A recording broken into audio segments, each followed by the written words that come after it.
noite para todos. Que Jesus possa nos abençoar,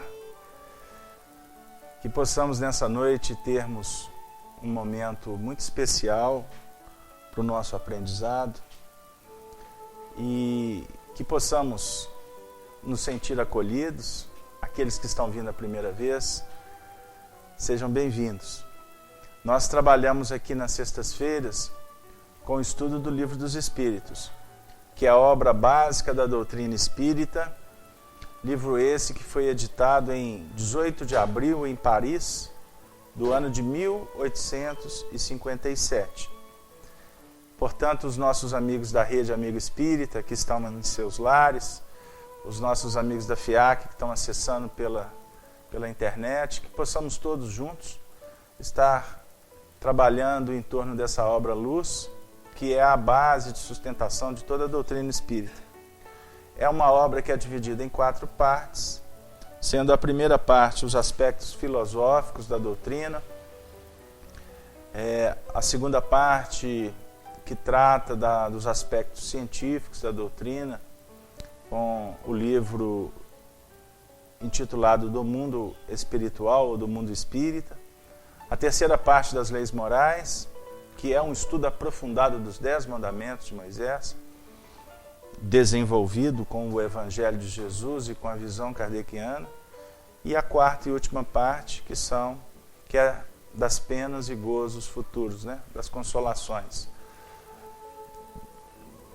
Elaboramos na primeira parte, aplicamos na segunda, terceira parte, consequência moral, o que redunda na moralidade, e a quarta e última parte, a consequência no seu sentido operacional, o aplicar no bem ou o aplicar na indiferença. Nós vamos ter um esclarecimento no que remonta ao nosso futuro. Portanto, o Livro dos Espíritos, a gente costuma dizer que não é um livro que foi escrito pelos Espíritos, embora tenha sido coordenado pelo educador Allan Kardec. Mas o Livro dos Espíritos é o livro do Espírito. É o livro que explica a trajetória da individualidade. E quando eu falo espírito, eu estou ampliando o espírito com E maiúsculo, Independente dele estar no mundo espiritual ou reencarnado como nós estamos. Bom, são 1019 perguntas. Nós estamos trabalhando hoje com a questão 244. Nós fundamos a FIAC no dia 1º de abril de 2008. Então, 5 anos nós estamos na pergunta 244. Para atingir 1019, hein? Vocês topam ir até o fim? Se desencarnar, eu brinco, não tem problema. Continua estudando conosco.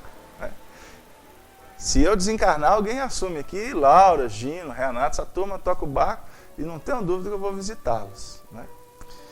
Então, vamos lá.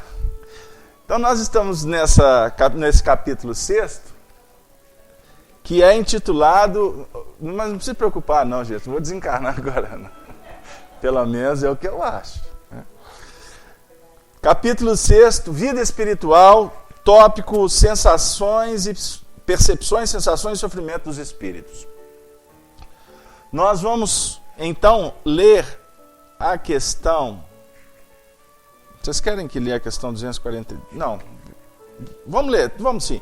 Questão 243, só para sintonizar com a semana passada. Eu não vou comentar, combinado? Não vou me perder nessa de novo. Porque da última vez eu fui comentar, só porque eu li ficou na questão. Eu não consegui caminhar. Então vamos lá. Os espíritos conhecem o futuro? Questão 243. Resposta. Isto depende da perfeição deles. Muitas vezes apenas o entreveem, mas nem sempre lhes é permitido revelá-lo. No caso, revelar para os encarnados. Vamos trabalhar assim. Quando o veem, o futuro lhes parece o presente. O espírito vê o futuro mais claramente à medida em que se aproxima de Deus. após a morte, a alma vê e abarca num piscar de olhos suas migrações passadas, mas não pode ver o que Deus lhe reserva. Para isto, é preciso que esteja completamente integrada a Ele, depois de muitas existências. 243a. Os espíritos que alcançaram a perfeição absoluta têm o conhecimento completo do futuro?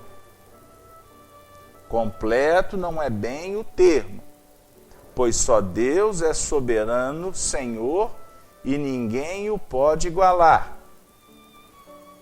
Os espíritos então veem a Deus? Só os espíritos superiores o veem e o compreendem. Os inferiores o sentem e o adivinham.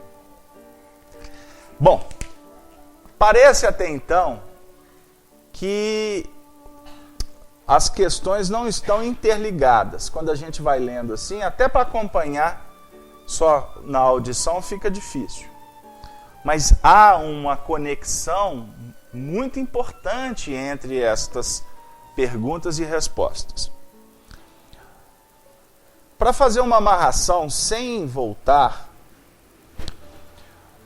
quando se trata da questão do conhecimento do passado, que nós trabalhamos aqui há 3 semanas atrás, e o conhecimento do futuro, obviamente, passado, futuro. O que está no meio do caminho, vamos dizer assim, é o presente. Óbvio. Para ter acesso ao passado, nós precisamos de ter condições para tal. Elementar isso.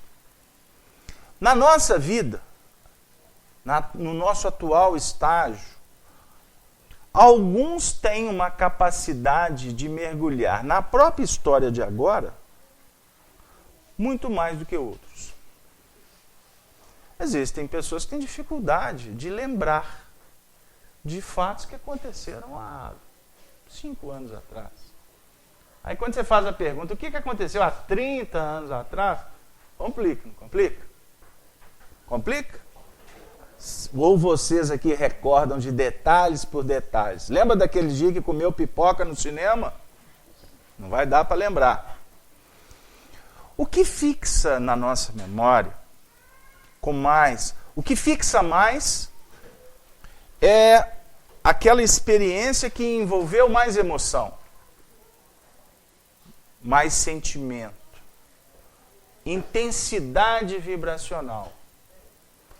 Seja experiência positiva, quanto dificuldades, dramas, dores. Quanto maior a dor, mais nós temos ela na cota da nossa lembrança muito real.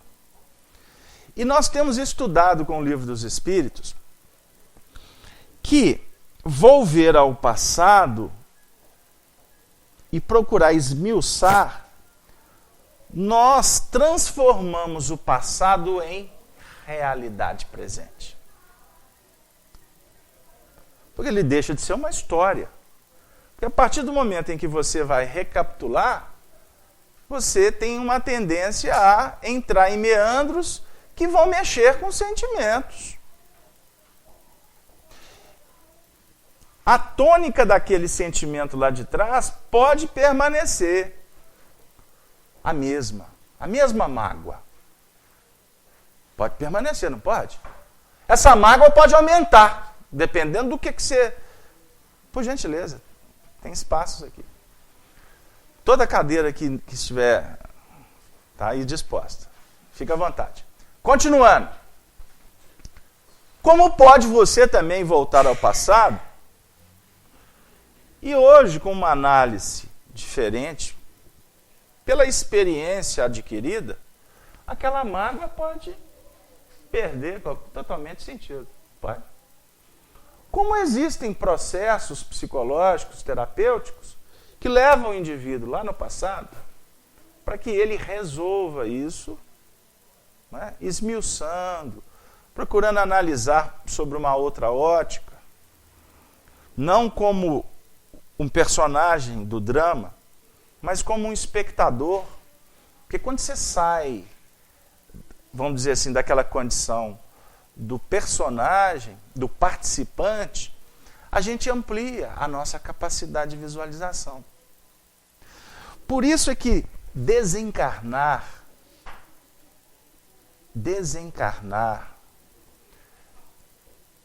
na maioria das vezes, representa um processo terapêutico fantástico.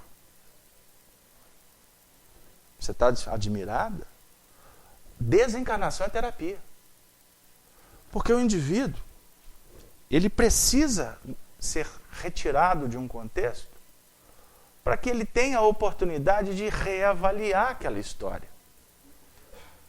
Mas aí você pode perguntar, mas aí ele deixou de participar? Depende do ponto de vista. Depende do ponto de vista. Porque costuma o indivíduo ser levado para o plano espiritual. Para quem está aqui, acabou. Ele saiu. Mas costuma lá no plano espiritual ele continuar ainda sendo participante do processo. Com uma outra postura. Desde que ele esteja em condição para tal. Porque existem alguns casos que o indivíduo desencarna e continua vinculado. Com a mesma visão obtusa. Com a mesma paixão. Com a mesma cegueira. E em alguns casos se torna até mais complicado. Porque aqui a sociedade, o corpo, a circunstância, dizia para ele, você não pode sair daqui.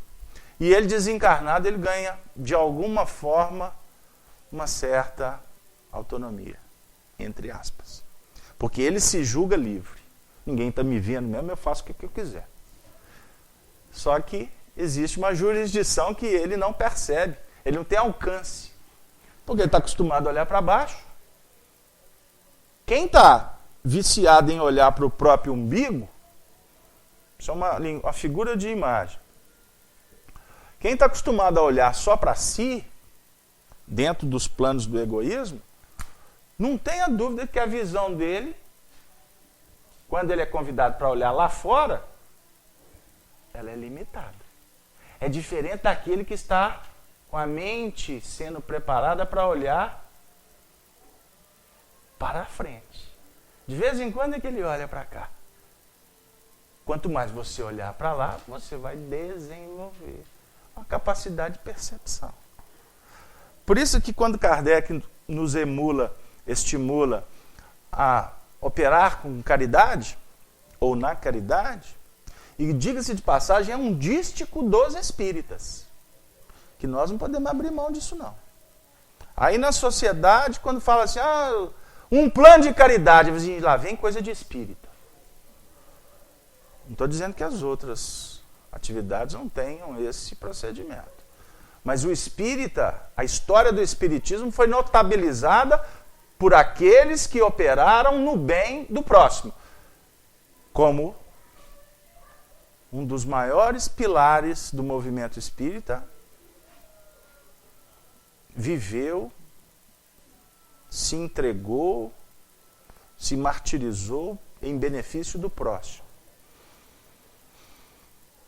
Que foi o Dr. Adolfo Bezerra de Menezes. Reconhecidamente, um político sério, que ele acabou entrando para a política por conta da esposa dele, que insistiu, ele acabou. Estudem a vida de Bezerra de Menezes. Ele foi considerado, ele foi intitulado médico dos pobres. Médico dos pobres. A vida dele foi doação. Então, Kardec diz assim, fora da caridade não há salvação. Quando operamos no bem, em favor do semelhante, você está sendo treinado para não olhar para si. Você está olhando para quem está do seu lado. Para aquele que vai chegar depois. Porque também não adianta ficar só olhando para quem está do lado, não. Porque costuma ser um mecanismo de egoísmo. Quem está do lado pode, teoricamente, é a responsabilidade maior. Mas você atende aqui, mas depois você sai para atender lá. Por isso que caridade não tem nome. Jesus, quando vai falar da caridade, ele conta a parábola do bom samaritano. Lembra? E por fim foi perguntado, mas quem que é o meu próximo? Ele contou a parábola porque ele estava falando sobre atender ao semelhante. Aí o indivíduo perguntou, mas quem que é meu próximo? Aí ele veio falar, o próximo é aquele que circunstancialmente está na sua frente. Independente se ele a posição socioeconômica, religiosa, se é parente, se não é parente. Eu estava aqui sozinho, em tese, preparando aqui para você chegar. De repente chegou um sujeito ali. Ô moço, pelos trajes, eu já vi que ele já iria pedir um recurso material. Você pode? Eu falei assim, posso. Na hora que eu cheguei na porta assim, ele esticou a mão e eu falei assim, não. Dei a volta e fui lá. Entreguei na mão dele. Ah, mas o senhor podia ter me dado a distância? Eu falei, não, mas eu vim aqui te cumprimentar. Quer dizer, eu não posso tratar diferente você que está sentado aqui na primeira fila do outro que chegou lá antes ou depois. É o próximo. Aliás, ele era o mais próximo, porque foi o primeiro que chegou. Deu aí? Quer dizer, eu não estou falando isso aqui com nenhum laivo de vaidade. Estou trazendo didaticamente um momento, uma circunstância que acontece conosco o tempo todo, o dia todo. O próximo, se você está lá na sua casa, é o seu filho. Seu filho foi embora, o próximo, eu estou sozinha. Cuidado, não está sozinha, não. Pode ser um espírito. Pode. A casa da minha mãe eu não vejo, não. Você, tudo bem. Mas começa a perceber que você não está sozinha, não. Mas não tá bom, muda de assunto, né? Você já ficou com medo, né? Não quero tocar nesse assunto, não. Mas o próximo pode ser seu patrão, pode ser seu filho, é aquele que está na sua frente. Vocês sabem que eu uso muito esse recurso. Quem que é a pessoa mais importante na minha vida agora? Você está em primeiro lugar, é você. Eu olhei para ela, passa a ser ela. O casamento, você evolui, hein? Você muda. Não é isso não, amigão. É quem está aqui. Porque você tem que aproveitar o ensejo. Agora, como que você vai operar? Aí vai entrar o grau de responsabilidade, o nível de interação e o que a vida faculta como necessidade. Pode ser um olhar, pode ser um copo d'água, pode ser um dinheiro, pode ser um não. Não pode? Porque o evangelho é muito claro. Sim, sim, não, não. Não tem meio termo. Meio termo, essa história de politicamente correto, é papo para dissimular. Fica todo mundo bem e tal, mas não se fala, não se assume. Não é? Ou continua escondendo. Não é assim. Isso eu costumo dizer que é só adiar o trabalho. Adiar a oportunidade de fazer. Voltando. Então, olhar para o futuro vai depender da condição nossa de olhar para o passado. Deu aí, gente? Aí eu estava falando que desencarnar costuma ser didático. Como didático pode ser a reencarnação. Como didático pode ser a separação. Sabia? Muitas vezes a vida tira determinadas pessoas do nosso caminho e muitas vezes a gente fica extremamente fragilizado, mas é importante. Porque existe uma lei chamada lei de vinculação. E a lei de vinculação tem uma contrapartida que é a lei de desvinculação. E tudo isso está sob uma jurisdição maior, por mais que a gente ache que nós é que determinamos. Vinculou porque quisestes, não é? Porque foi facultado, foi oportunizado. Se vinculou, aproveita. Aproveita para viver uma experiência positiva, porque naturalmente vai acontecer a contraposição da desvinculação. Casalberto, você está falando assunto sério, né, Renato? Agora, para desvincular, o indivíduo tem que operar da mesma forma com que ele vinculou. Deu, dona Eustáquia? Casalberto, então eu posso separar do meu marido? Ninguém falou isso não, hein? Se for para o umbral por causa da separação, não fala que sou eu, não. É a vida. Querem uma explicação prática? Conheceu ela, né? Graças a Deus está inteirando 40 anos de casamento, né, dona Mitz? 40 anos. Mas daqui a pouco alguém vai desencarnar nisso aí, não vai? Eu estou falando nesses termos. Tá todo mundo olhando para cima, olha, pensando. Alguns já foram, né? Quando que ela vai que eu não estou aguentando? Isso é ótimo. Não é isso não, gente. Mas é natural. Nós estamos aqui de passagem. Os nossos filhos, um dia eles vão embora. Ou você cria filho para ficar debaixo da sua asa? São espíritos que vieram e nós temos responsabilidade com eles e temos que fazer o melhor. Tomara a Deus que a gente fique junto essa encarnação toda, que é bom demais. Quando tem vínculo, quando tem sentimento, quando tem responsabilidade, quando tem afinidade, tem dificuldade e a gente está trabalhando para resgatar, para lutar, para aprimorar. Isso aí é o fator preponderante da evolução. Mas o que eu vou falar não é para doer o coração, não. Agora se prepare, porque um dia você não vai estar mais com ele. Não é assim, na ordem natural, os nossos pais? Não é? Teoricamente, eles vão desencarnar primeiro. Mas não é verdade? Estou falando da lei natural de nascer, crescer, tarará, desencarnar. Os mais velhos, a tendência é desencarnar. Então eu tenho que olhar para o meu pai assim, ó, poxa, ele pode ir embora primeiro que eu. Então eu tenho que valorizar esse pai que eu tenho. O Casalberto é duro, mas valoriza, viu? Valoriza, que ele é seu pai. Pode ter o defeito que for, mas ele é seu pai. Porque eu não vou falar para ele que você também tem defeito, porque senão ele briga comigo. Mas na lógica, eu tenho que dizer o seguinte, o seu pai é defeituoso, ele tem dificuldades, você também tem. E não é à toa que vocês são pai e filhos. E olha, escreve o que eu vou dizer. Que é o que a gente está aprendendo com os espíritos. O espelho é exuberante dentro de uma família. O espelho conta quem somos. E o espelho é sua mãe. Ah, eu pareço mesmo com ela. Pois é. Tanto que o pessoal antigo aí falava, né? Eu vou falar agora com a turma que está caminhando mais tempo comigo, né? O povo antigo ali. Antigamente a gente aprendia assim, ó, quando você for casar, você olha a sogra, viu? Ah, vai ficar igualzinho. Não tem uns negócios assim?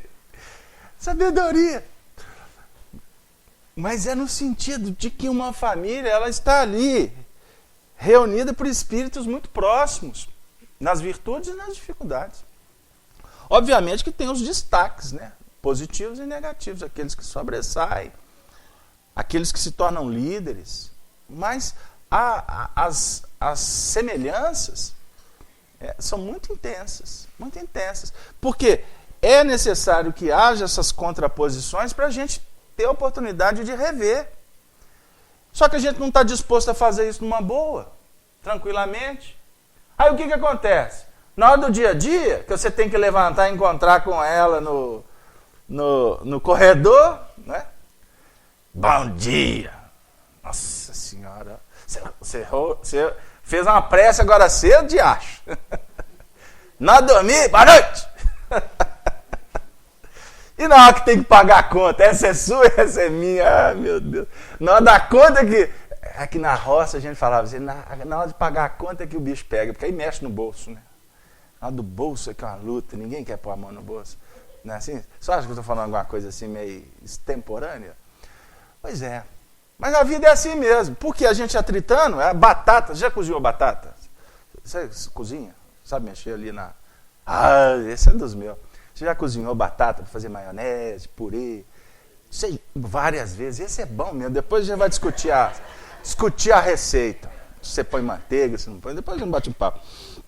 Batata, como é que elas vão cozinhando? Né? No início estão lá todas, né? Com densidade, à medida em que elas vão amolecendo, né? uma vai atritando a outra, vai ajudando para as cascas e já ajudar a cozinheira lá na frente. Ela está rindo. É assim que acontece, minha filha. Marido e mulher, é igual batata cozinha. Aí por isso que eles falam, a batata vai assar. Não é assim? Porque é assim que a gente aprende essa diferença, gente. Porque nós ainda somos infantis para buscar uma evolução consciente. Responsável. E acima de tudo, eficiente. Porque precisamos de conhecer as leis para nos libertar das algemas. Para que a gente possa superar todos os limites e nos buscar forças para operar naquele campo que a gente ainda desconhece. Então, o tempo todo, limite e convite. Limite para te dizer, olha, vai devagar. E, ao mesmo tempo, indicativas para operar em outras bases, para que você vença os limites. É a dinâmica da fé. Portanto, queridos amigos, conhecer o passado ou o futuro vai estar diretamente ligado à nossa capacidade de desenvolvimento e de evolução. Aí, quando os espíritos vêm falar para nós que os espíritos mais evoluídos, né, eles concebem o futuro, mas não podem revelar para nós, é porque a imagem que foi usada aqui no Livro dos Espíritos, nós trouxemos também uma tese que Allan Kardec coloca no livro A Gênese, mas a imagem ela fica para nós como um símbolo perfeito. Quanto mais evoluído, o espírito vai se colocando numa posição como um homem que ascende o cume. Ele vai para o alto da montanha e os que não ainda atingiram esse patamar estão caminhando no vale. Aquele que está na estrada aqui, a visão dele é horizontal. Então tem um alcance determinado. Os espíritos que ascenderam, que já começam a compreender a lei de causa e efeito, né? As tendências do viajor, os perigos da estrada, da floresta, ali tem bicho. Ele está caminhando, ele não está vendo que tem uma onça ali na ponta. Ele não está vendo, ele está vendo que a onça está lá do outro lado da árvore. Os espíritos estão vendo a onça. Como é que faz? De repente não está na ficha kármica desse aqui encontrar com a onça. Não, peraí. Está caminhando dois. Esse aqui tem comprometimento com a onça. Aí esse que tem comprometimento com a onça, os espíritos assim, Senhor, abençoe, alivia para o lado dele. Não é? Esse que não tem compromisso está na mesma estrada. Senhor, aquele ali não tem compromisso. Alivia também, Senhor.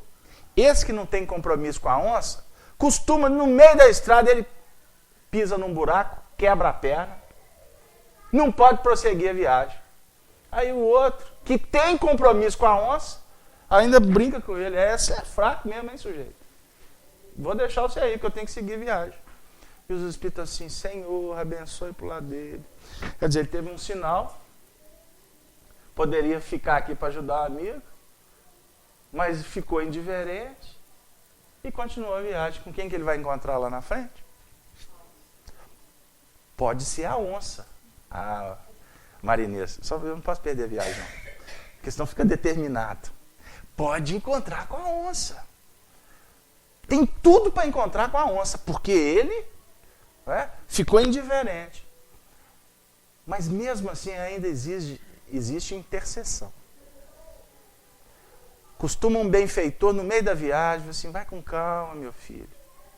Volta. O outro ficou lá sozinho, ele pode estar com fome. Ele não está escutando ninguém conversando com ele.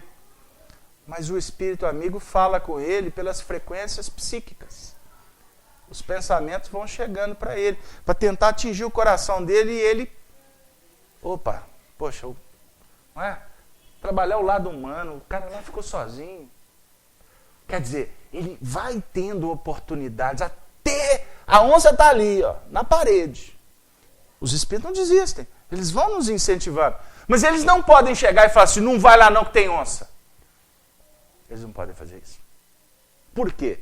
Se os espíritos fizessem assim, eles estariam interferindo no projeto de evolução do aprendiz. Deu aí? Olha, Casalberto, mas existe uma possibilidade dos espíritos falarem? Os espíritos falam sobre o futuro? Costumam falar. Quando existe autorização, quando existe merecimento, podem falar. E tem médiuns que têm esta perspicácia, têm essa sensibilidade. Mas o médium que não tem evangelho no coração, ele costuma soltar umas coisas por aí que é complicada, sabe? Então, por isso, quando alguém te falar do futuro, cuidado. Porque a tendência muito maior é de estar havendo uma mistificação. Porque muitas vezes, até do plano espiritual, existem espíritos mentirosos, falaciosos. Deu? Então, cuidado aí, né? Principalmente quando envolve dinheiro. E tem uma turma aí que é um tal de procurar para saber se casa ou se compra bicicleta, que não tem jeito. Né? E a questão ainda é que o povo ainda solta os panfletos. Médium espírita, lê a mão, põe as cartas, joga isso, joga aquilo. Enquanto, aqui, como diz o outro, enquanto existir cavalo, São Jorge não compra motocicleta. Só um pouquinho, gente, porque tem uma notícia aqui para nós. O Arnaldo, o nosso querido Arnaldo, obrigado. Hoje a nossa coisa está corrida, o nosso trabalho está corrido aqui, eu nem enderecei um abraço para vocês. O Arnaldo é um amigo de Santa Rita do Sapucaí. Arnaldo deve estar um frio aí, hein? Vamos lá, Arnaldinho. Nossos limites estão condicionados ao determinismo gradual? Eu vou explicar. Transitoriedade é a nossa realidade? Ele está falando sobre limites e um determinismo. O que é determinismo? Ufa, vamos lá. Nós temos livre-arbítrio. Só que o nosso livre-arbítrio, o poder escolher, ele é relativo ao nosso grau de evolução. Quanto mais atrasado é o espírito, menor o poder que ele tem de decisão. Ele pode até achar que ele é o todo-poderoso, mas não é. Porque se Deus concedesse tanta liberdade de expressão, os atrasados promovem uma confusão generalizada. Porque não tem senso de medida, não tem, como é que eu digo? Não tem capacidade de perceber as dificuldades que eles podem estar representando para uma coletividade, por exemplo. Enquanto o livre-arbítrio do indivíduo está dando para ele condição dele decidir, isso tem a ver apenas com ele, o livre-arbítrio está aberto. Porque ele pode fazer a confusão que ele quiser, é para ele mesmo. Então ele vai fazer, ele vai responder. Agora, a partir do momento que você começa a ter a opção de escolher, e essa escolha começa a invadir a intimidade do outro, aí a espiritualidade começa a atuar. Deu aí? Não é dizendo assim, não faz não, mas é criando circunstâncias adversas. Isso é energético. Quer um exemplo?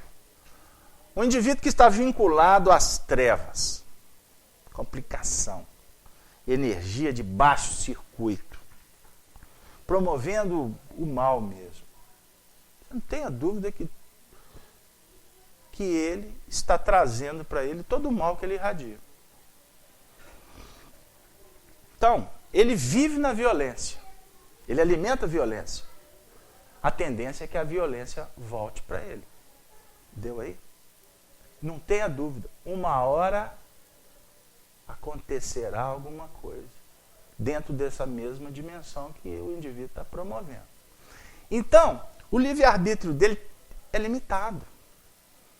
Uma hora ou outra, aparece uma bala perdida, e leva ele para o plano espiritual. Ou pode colocar ele na cama, que é melhor. Ficaram assustados? Eu estou falando didaticamente. É melhor ficar na cama do que ir para o plano espiritual. É melhor estar encarcerado. Porque, diga-se de passagem, o cárcere, Emmanuel trata o cárcere como um reduto de reeducação espiritual.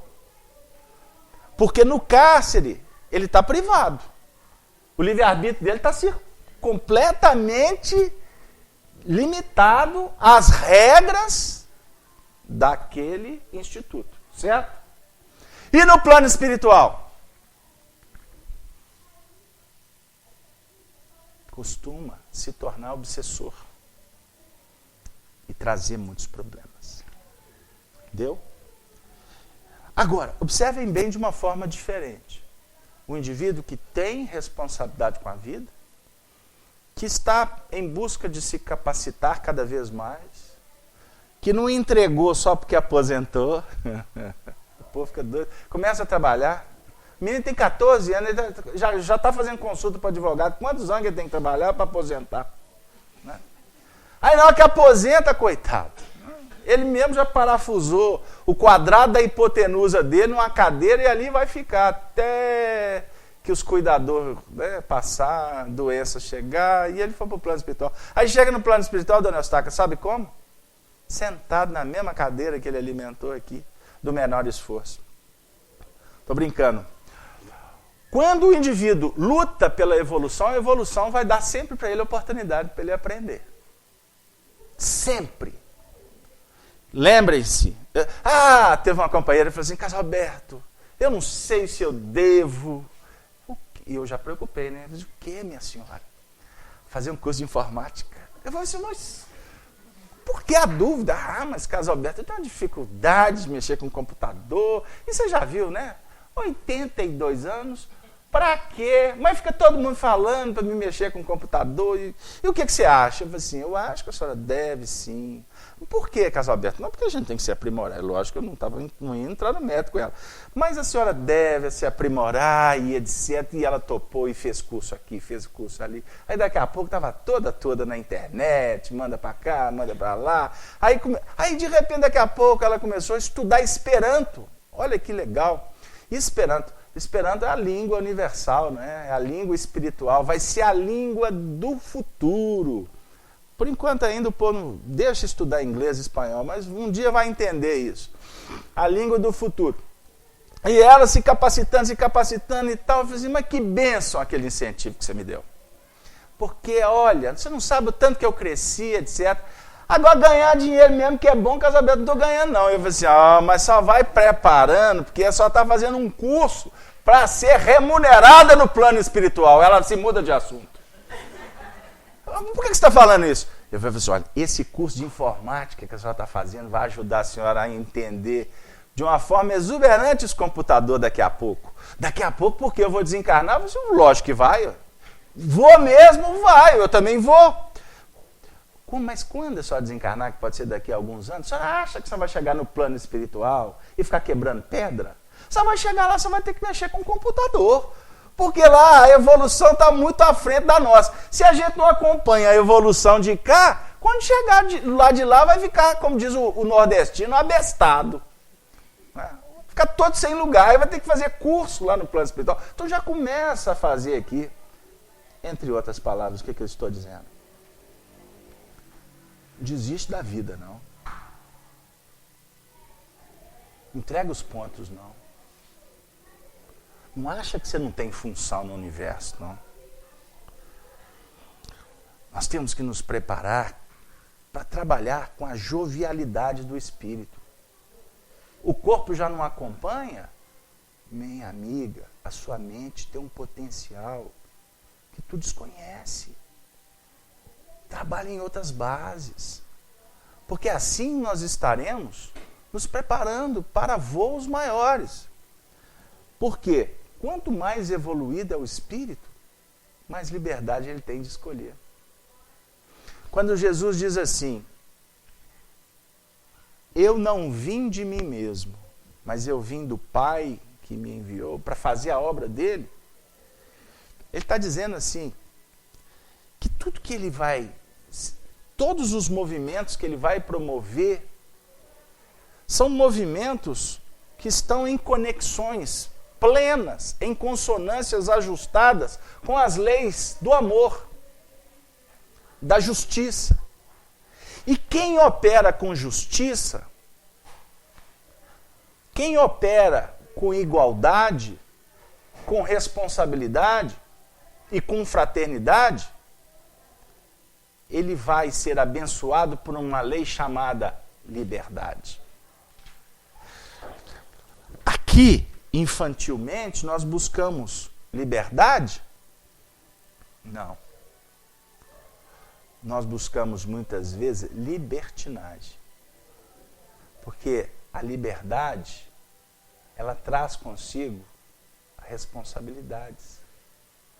Então, primeiro, como nós não sabemos lidar ainda com esses limites, nós deveríamos pensar e valorizar primeiro o dever.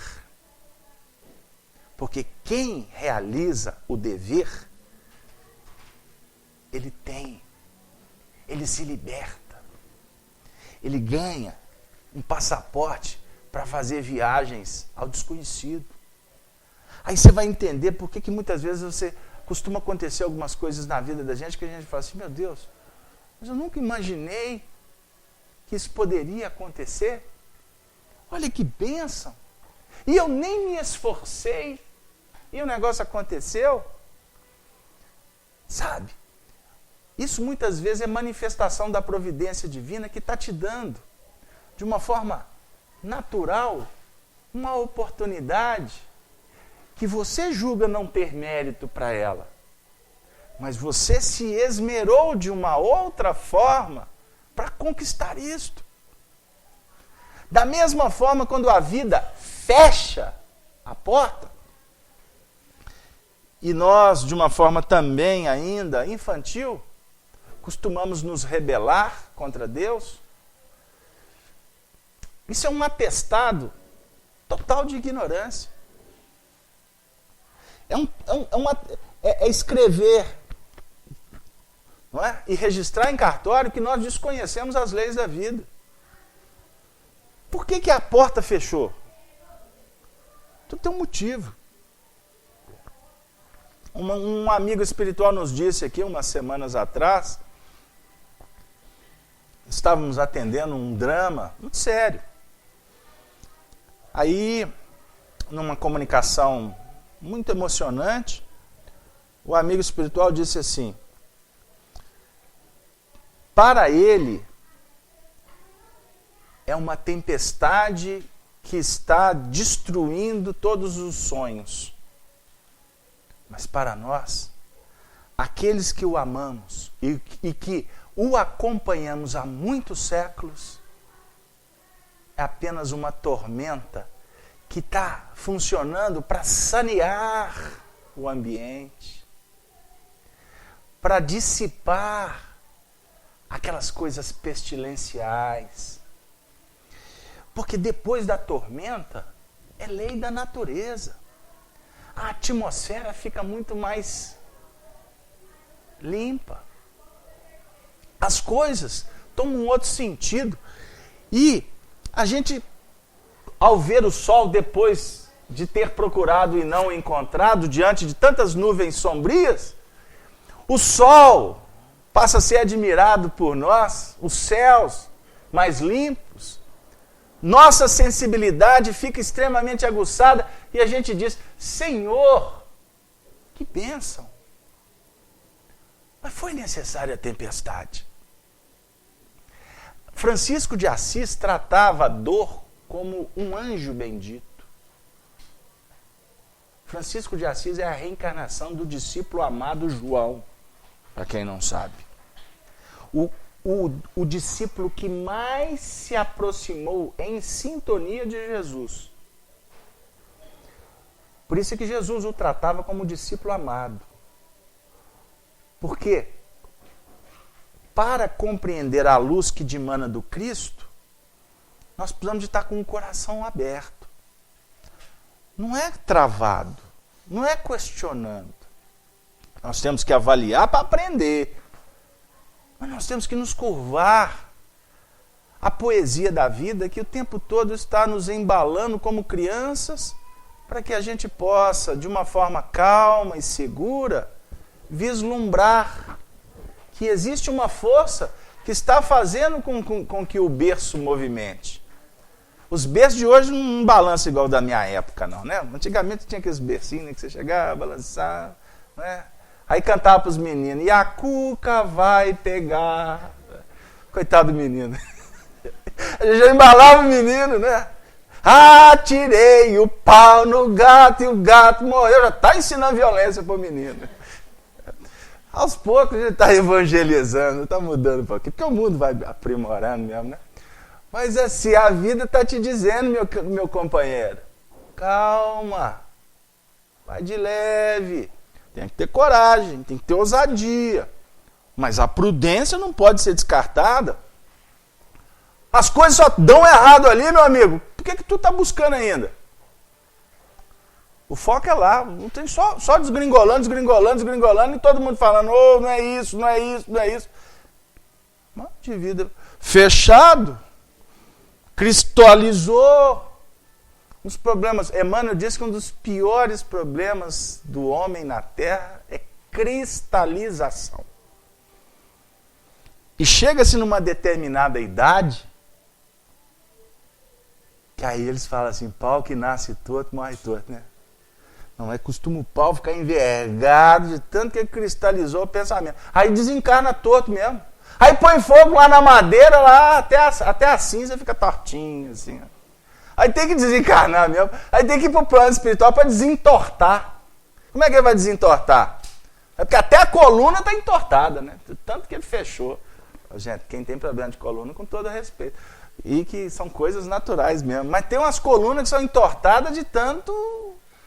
né? Tanta prepotência. Aí tem que cair mesmo. Né? Aí até o organismo tem que falar assim, menos, vamos trabalhar em outras bases. Né? Mas devagarzinho a gente chega lá. Por quê? Pergunta 244. Jesus, hein?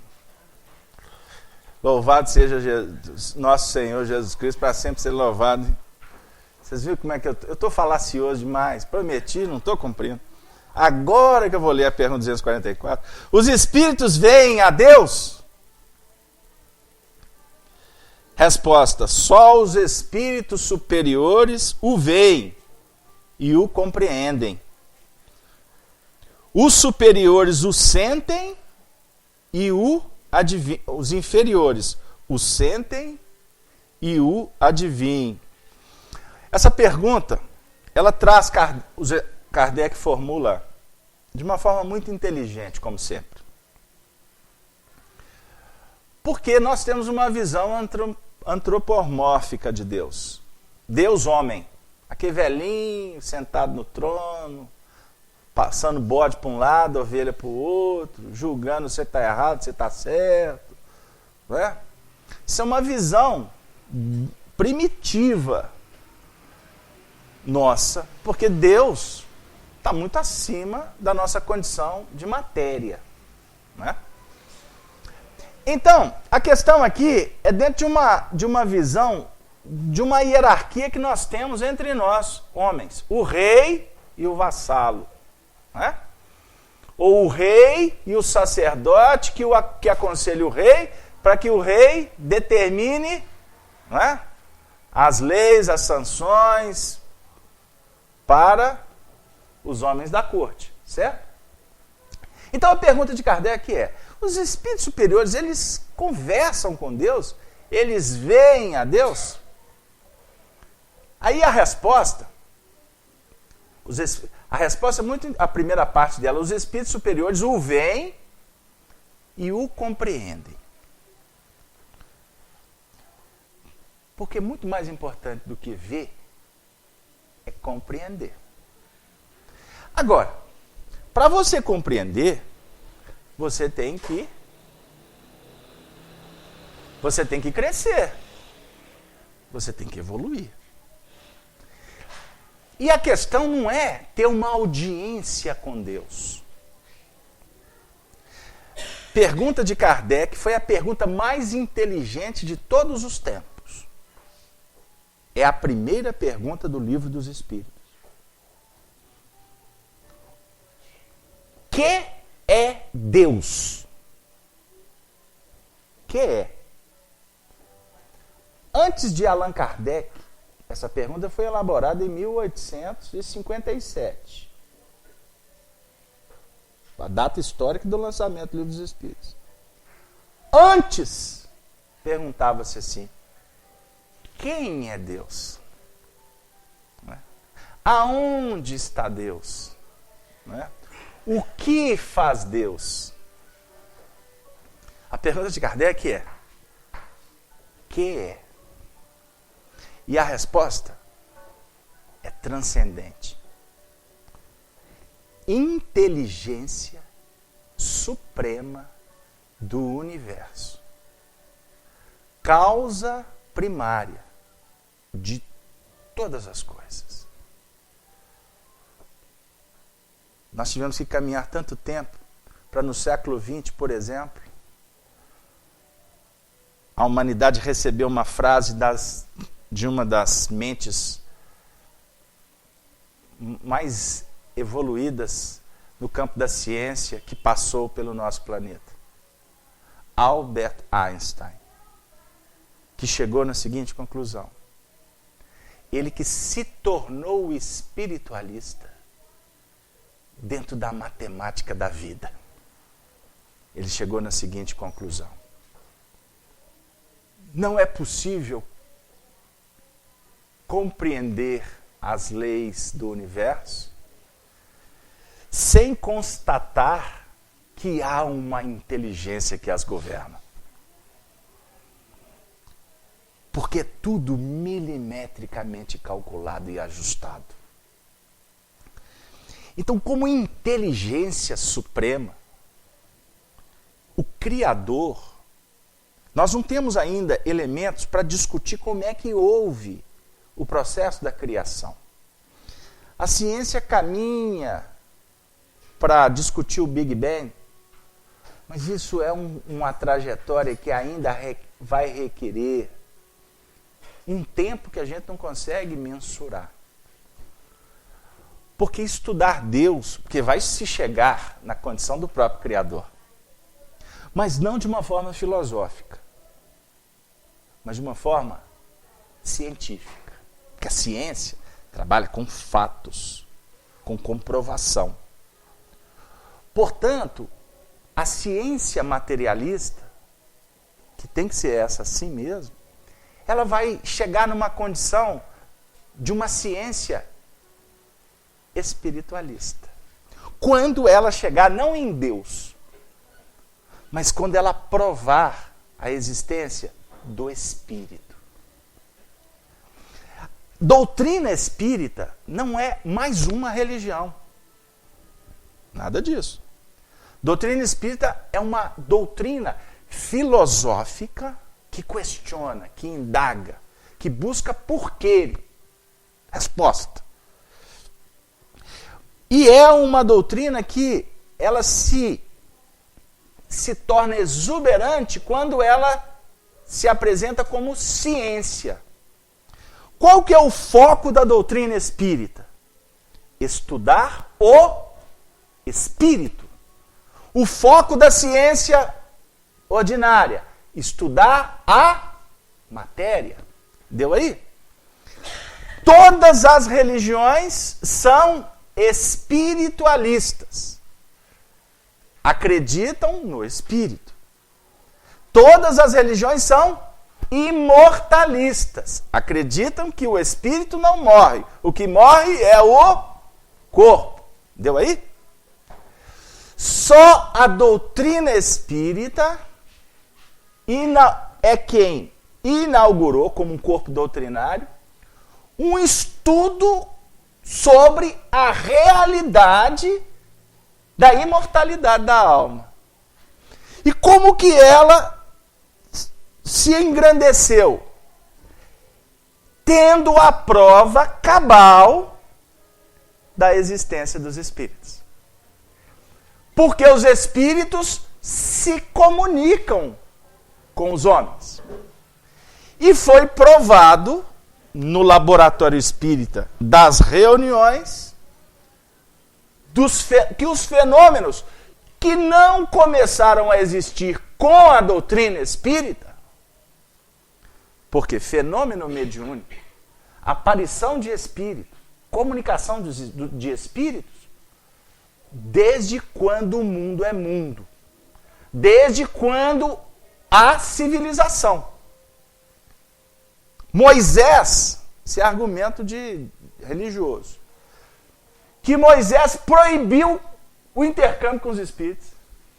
Aí os religiosos falam, porque é coisa de Satanás. Moisés, o povo não pensa. Moisés é um iniciado egípcio. Se vocês estudarem a história egípcia, nós vamos observar que a fundamentação de toda a filosofia e a religião egípcia é a da comunicação com os espíritos. Ok? A nave que os faraós construíam para que ali eles fossem enterrados, ali tem todo um simbolismo de um intercâmbio entre planetas, entre dimensões. O projeto da alma que reencarna para se purificar e depois de caminhar na Terra, ela voltar para de onde ela veio. Né? O processo da orientação espiritual que utilizava dos sacerdotes, que eram conhecedores e que tinham em médiuns, né? Nas sacerdotisas, nas virgens vestais, lá dos cultos romanos, gregos, médiuns, que eram utilizados por espíritos para trazer orientações. Só que quando Moisés proibiu a comunicação, ele, que foi iniciado egípcio, conhecia o fenômeno. Só que os hebreus, estou contando uma história para clarificar, os hebreus que viviam numa sociedade egípcia, mística, eles lidavam com os espíritos, com a comunicação dos espíritos, comunicações frívolas. Porque o indivíduo que não tem conhecimento e quer lidar com espíritos, ele vai lidar com espíritos que estão no mesmo diapasão de ignorância deles. Deu aí? Portanto, se você desconhece, você está sujeito a ser enganado. Se você tem um pensamento muito materialista, você vai se sintonizar com quem tem pensamentos materialistas. E no mundo espiritual se dá da mesma forma. E Moisés, por exemplo, quando recebe as orientações espirituais que ficaram configuradas ali como Deus falando com Moisés, na realidade, foi como eles puderam colocar na história um fenômeno mediúnico em que Moisés estava entrando em relação com espíritos superiores que estavam orientando ele a tirar o povo de um processo de 400 anos de escravidão. Mas como é que ele ia escrever isso? Então foi Deus. Por que ele tinha que fazer isso? Porque os hebreus eram um povo monoteísta. Ok? Os egípcios eram politeístas. Ou seja, os egípcios lidavam com muitos deuses.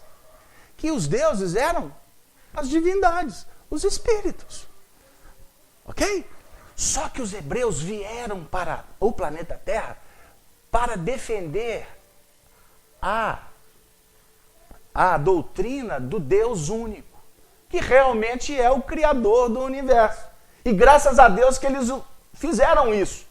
Só que na época isso não podia ser, vamos dizer assim, colocado na mesa, porque o povo não tinha a mínima condição de entender como a massa, o povo aí fora, não tem condições de entender muitos assuntos que, por exemplo, a doutrina espírita nos explica.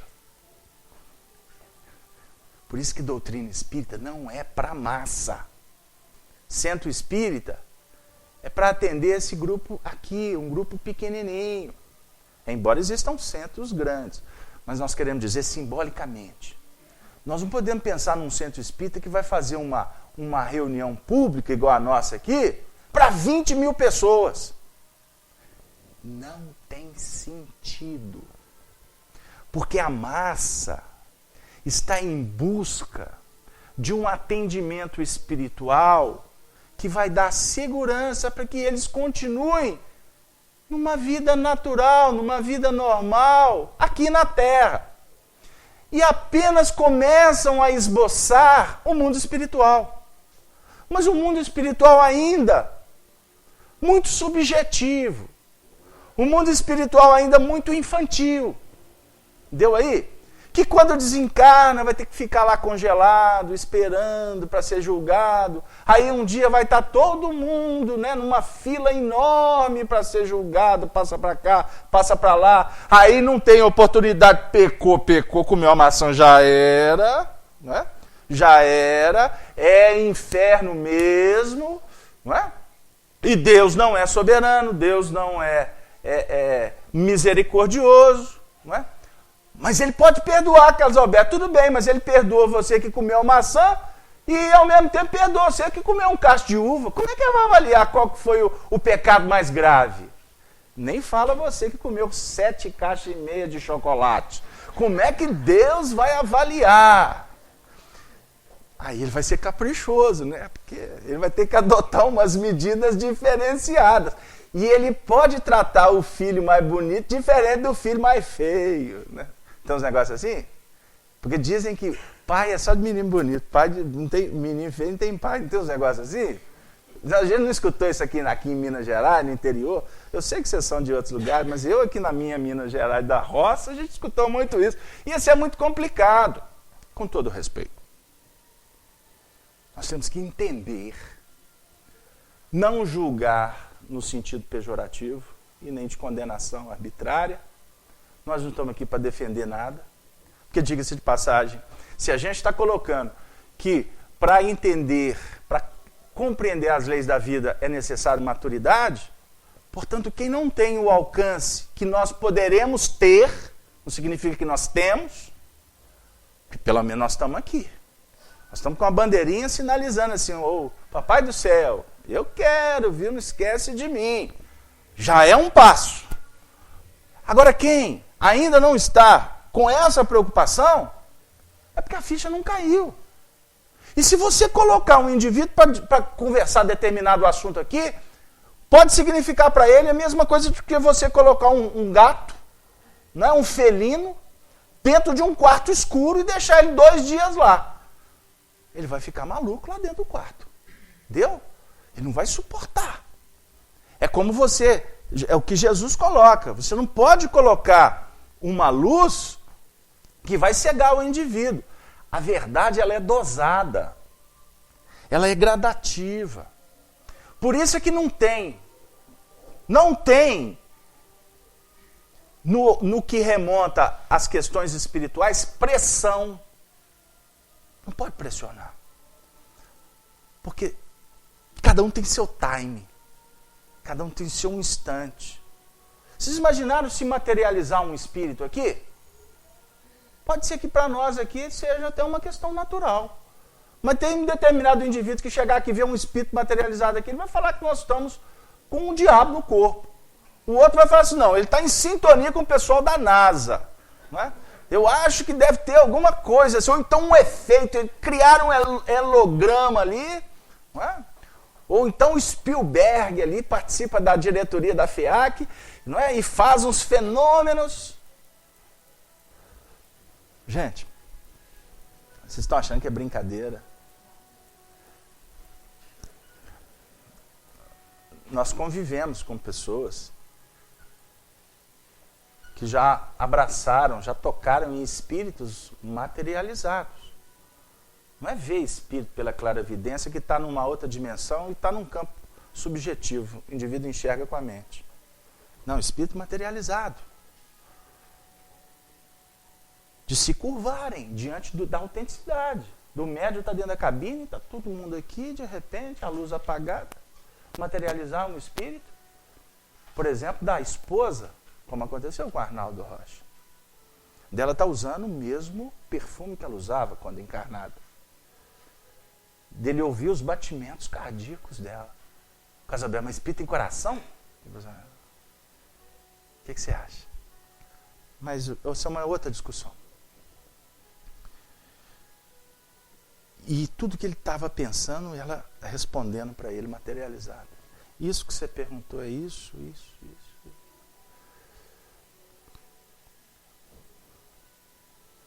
Diante de 15, 20 pessoas. Era a mulher dele. Reuniões, uma reunião anterior, a mãe dele desencarnada, materializada, através da mediunidade singular de Chico Xavier. E do Chico, depois da reunião, ter perdido 5, 6, 7 quilos. Completamente molhado, como se estivesse debaixo de um chuveiro.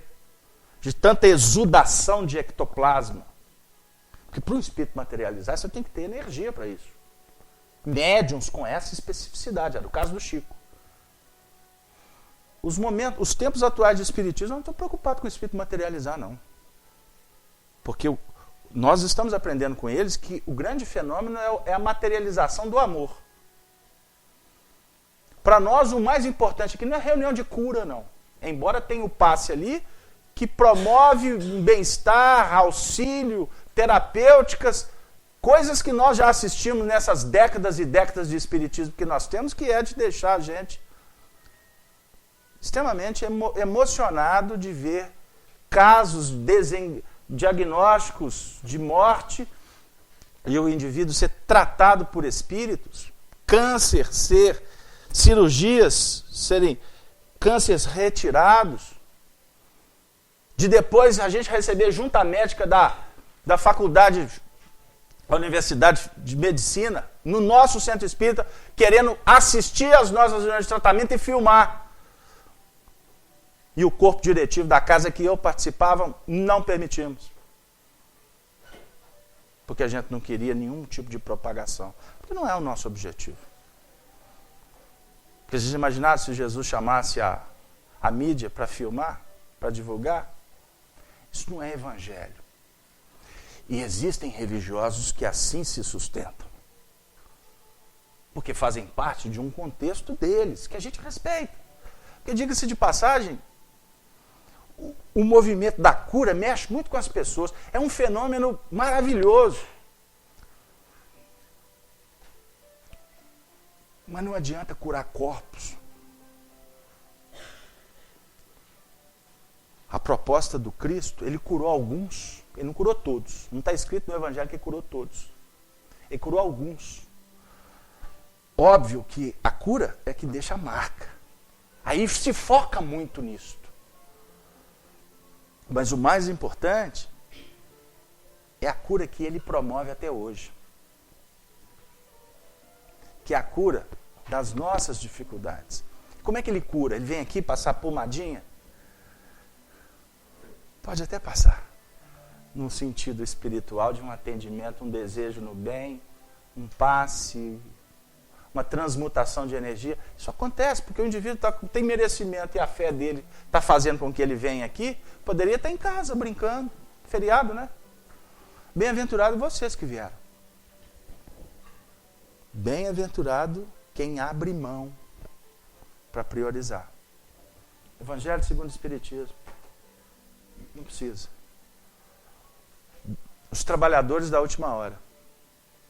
Tem uma mensagem do Espírito de Erasto que diz assim: que nós, os espíritas, somos aqueles soldados que estamos sendo convidados com uma missão muito importante. E que está na hora da gente abrir mão dos nossos desejos, dos nossos prazeres, das nossas questões detalhistas, Porque o Cristo espera mãos operosas para transformar o mundo. Agora, como é que tu transforma o mundo? Primeiro é o seu. Primeiro são os nossos compromissos. Observe a atualidade desse texto que foi publicado em 1854. Não escutais já o ruído da tempestade que há de arrebatar o velho mundo e abismar no nada o conjunto das iniquidades terrenas? Ah, bendizei o Senhor, vós que haveis posto a vossa fé na sua soberana justiça, e que novos apóstolos da crença revelada pelas proféticas vozes superiores, ides pregar o novo dogma da reencarnação e da elevação dos espíritos, conforme tenham cumprido, bem ou mal, suas missões e suportado suas provas terrestres. Ide, pois, e levai a palavra divina aos grandes que a desprezarão, aos eruditos que exigirão provas, aos pequenos e simples que a aceitarão. Por quê? Principalmente entre os mártires do trabalho, desta provação terrena, encontrareis fervor e fé. Ide, estes receberão, com hinos de gratidão e louvores a Deus, a santa consolação que lhes levareis, e baixarão a fronte, rendendo-lhe graças pelas aflições que a terra lhes destina. Vou ficar por aqui. Prestemos atenção. Primeiro, ide. Vá. Porque aqui o texto todo vem dizer sobre o amparo, a delegação de responsabilidade que estamos recebendo do alto, e semear a palavra. E palavra não é proselitismo religioso. Puxa vida. Eu costumo dizer que o papo mais chato que tem em determinados lugares é a religião. É bom demais quando você está conversando com aqueles que pensam por uma via parecida. Agora, quando tem um indivíduo que pensa diferente, não bate. Não bate. Porque as pessoas julgam que a delas é a melhor e desconsidera a do outro. Por isso é que questões pessoais têm que ser trabalhadas com muito carinho.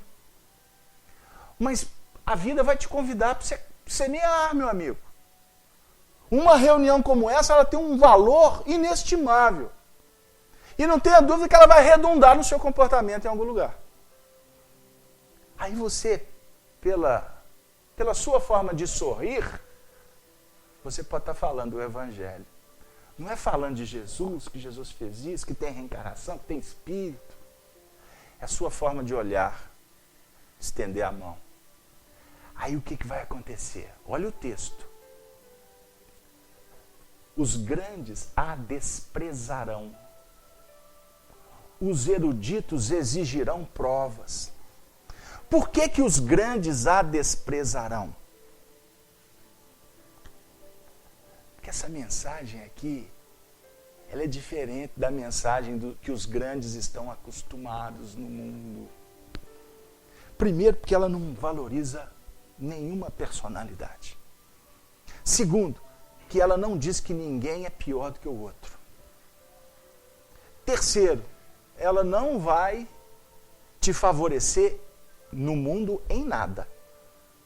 Porque você é deste ou daquela doutrina, para o mundo espiritual, isso é indiferente. Inclusive desencarnar, ser espírita, católico, protestante, o que vai valer é o que você fez.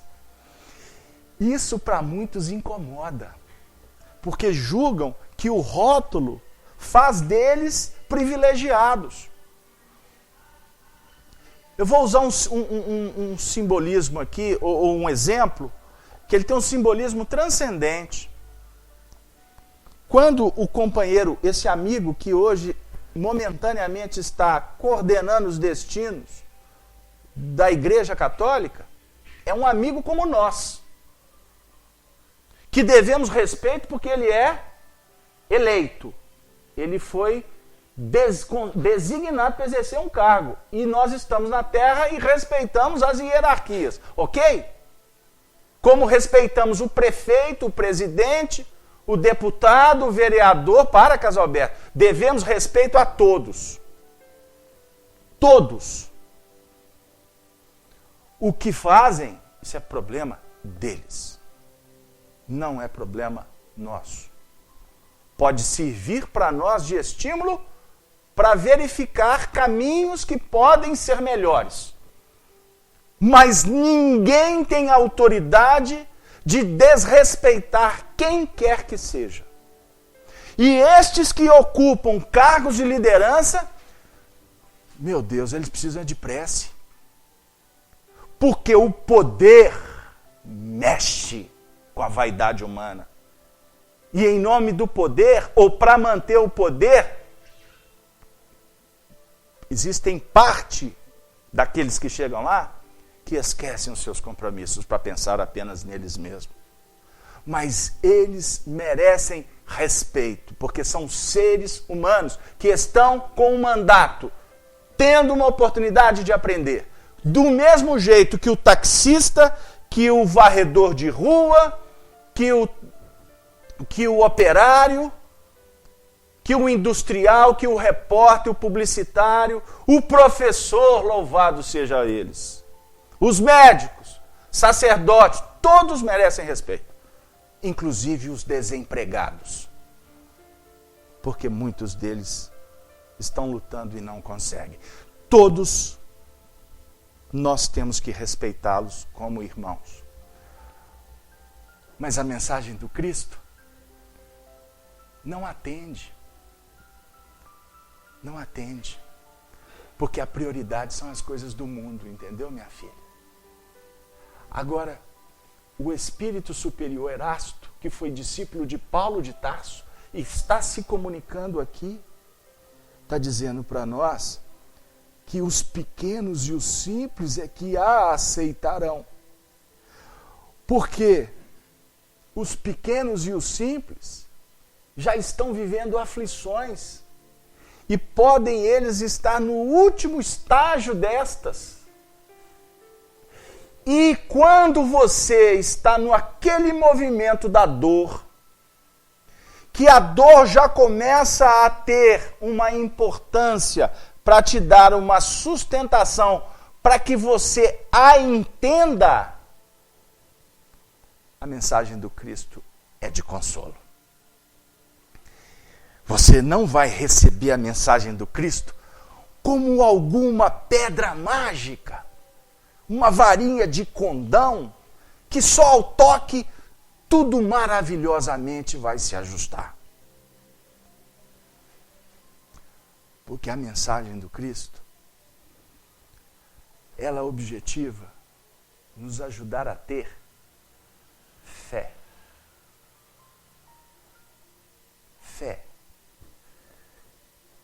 É complexo conceituar fé. Porque se eu afirmar aqui que acreditar em Deus, alguns podem dizer, eu não acredito. E nós o respeitaremos. Ter fé na vida, alguém pode objetar. Eu não acredito, porque tudo para mim dá errado. Então, nos resta dizer, então tenha fé em você, meu amigo. Pelo menos isso. Porque se você não obter, desenvolver, dinamizar a fé em você, pode fechar as portas do comércio. porque você não vai vender nada. Fé nos teus potenciais. Tenha fé. E muitas vezes, minha amiga, você não assimila isso porque alguém te falou para ter. É quando você muitas vezes busca um fôlego na vida, busca força não sabe onde, e de alguma forma você faz algo e começa a ter algum tipo de resposta.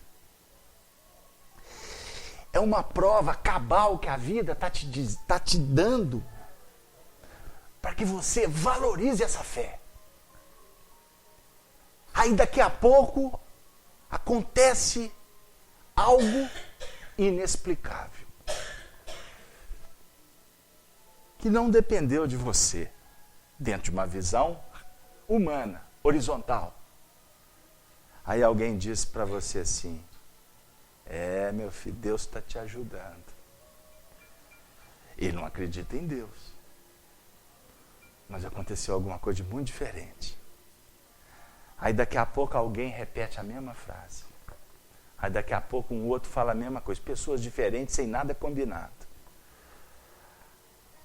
De alguma forma a alma vai se sensibilizar. Aí costuma cair de novo. Aí ele lembra de alguma coisa que aconteceu na vida dele. E ele tem que buscar fôlego, não só aqui, mas em algum lugar. Aí do nada surge uma mão amiga que começa a trabalhar. São questões de muita sensibilidade que ninguém vai conseguir explicar, conceituar. É só você. Só nós. Que podemos dinamizar e sentir a bondade de Deus. A presença, o amparo que está nos dando condições até de sobreviver. Porque a gente aprende com os Espíritos que a gente chega aqui sem nada. Pode ser num berço esplêndido, majestoso, endinheirado, mas você chegou aqui sem nada. Pode ser uma herdade de milhões de euros, mas você chegou aqui sem nada. Como você pode chegar aqui sem nada e sem nada material continuar não tendo? Como aconteceu com Jesus. Mas ele teve algo de tão substancial que nos mostra o valor do amor, da proteção, do carinho dos seus pais. Da visita de magos que vieram de regiões mais distantes, porque tiveram uma orientação espiritual de que estava nascendo um ser diferenciado. Você pode ter nascido e recebido muito, mas chegará um momento da sua vida que, tendo muito ou tendo pouco, você vai voltar para o mundo espiritual igual chegou aqui, sem nada do reino da terra. Tudo que recebemos neste império dos homens, pouco ou muito, são ferramentas, são recursos para que a gente se motive, para que a gente se associe, para que a gente se intercambie, para que a gente se capacite para voltar para o mundo de onde viemos, como viajor vitorioso ou como aquele andarilho que volta sem ter muito o que dizer, ou aqueles que têm muito o que dizer, mas por que não realizaram? Voltaremos e iremos obter a oportunidade de ver a Deus. Os espíritos podem ver a Deus? Resposta: os espíritos superiores o veem e o compreendem. Eu olho para a construção da minha vida e vou ver Deus em tudo que eu fiz. E vou compreender as realizações. Agora, quando não, quando espíritos inferiores, nós vamos apenas sentir um vazio. Ou vamos sentir apenas um conforto. Vamos ter uma intuição de que há algo para descobrir. Independente, espíritos superiores, espíritos medianos, espíritos inferiores, todos nós veremos a Deus. Cada um com a sua possibilidade. E ver a vida, ver a obra, ver o próprio Senhor, é o que nos conforta e nos concede esperança. Porque independente da posição, como agora, Deus vai dizer para nós: vinde a mim todos vós, porque eu vos abençoarei, e a todos concederei oportunidades, porque a vida é uma eternidade de bênçãos, é uma poesia de amor, e para isso, meu filho, Deus vai dizer para nós: eu te espero em festa, como ele recebeu o filho pródigo. E vai, depois da festa, confiar a nós novas oportunidades. Aí que está a exuberância, a magnitude, a excelsitude da bondade do Pai. Por isso que Jesus nos ensina a agradecer juntos, dizendo: Pai nosso, que estais nos céus de todos os corações, que nos colocamos como aquelas almas simples, expectantes, porque a tempestade está passando.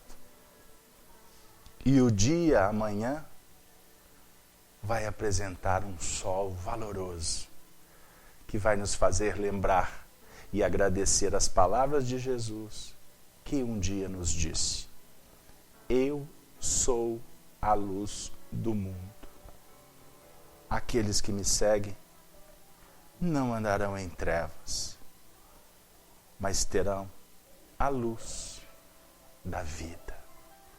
Evangelho é vida. Morte é para o pecador, ou para o religioso, ou para o culpado. Jesus é vida. Acredite, confie.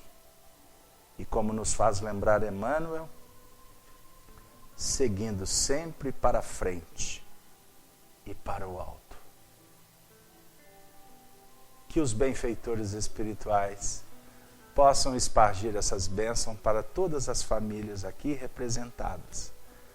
Que todos possamos voltar para os nossos lares em segurança. Que possamos ter um final de semana de entretenimento, de alegria, de valorização da família e do semelhante, para que na segunda-feira, que nos aguarda, possamos novamente pegar a charrua, sem olhar para trás, e seguir para frente então, para o alto. Muito obrigado a todos, e nestas vibrações, nós agradecemos também a Maria Santíssima por ter inspirado a todos nós, envolvido as crianças que se encontram na evangelização, aos amigos que passeiam pelo mundo com essas músicas que nos fazem lembrar de Beethoven, Strauss, né? A você, amigo espírita, que se encontra na sua casa, nesse momento, assistindo ao vivo, ou que vão assistir a filmagem depois. Enfim, a toda essa rede, que é uma rede no Brasil abençoada por Ismael, o nosso benfeitor desse país tão querido, mas toda uma rede que é a expressão do legítimo cristianismo. Por isso que é uma rede que nós carinhosamente chamamos de rede amigo espírita cristã. Muita paz. Boa noite. Até a próxima vez. Que assim seja.